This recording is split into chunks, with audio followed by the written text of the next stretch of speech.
এই আহমদুল্লাহ যে নতুন কইছে বিষয়টা এরকম না, এদের একটা গুরু আছে, এই গুরুটার আপনি চিনেন না, এটা হইলো ওয়াহাবিদের গুরু ঠাকুর ইবনে তাইমিয়া। ইবনে তাইমিয়া তার কিতাবের মধ্যে লেখছে, যেই ব্যক্তি বলবে 40 বছরের নবীর উপর যে ওহী নাজিল হয়েছে, যেই ব্যক্তি বলবে 40 বছর ওহী নাজিল হওয়ার পূর্বে 40 বছর নবী ছিল, যেই ব্যক্তি বলবে সকল মুসলমানদের ঐক্যমত্যের ভিত্তিতে, সে নাকি কাফের। জোরে কোন নাউজুবিল্লাহ।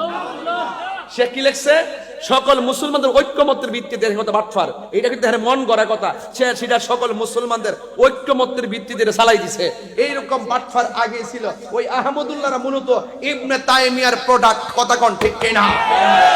আরে বেটা, এই সমস্ত গুমর আমরা জানি, সাধারণ পাবলিক রে খাওয়াই দিয়া গুমটা সাজ্জা এখন বুবা হইয়া বইসা দিছ। বুবা হইয়া কয়দিন বসবা?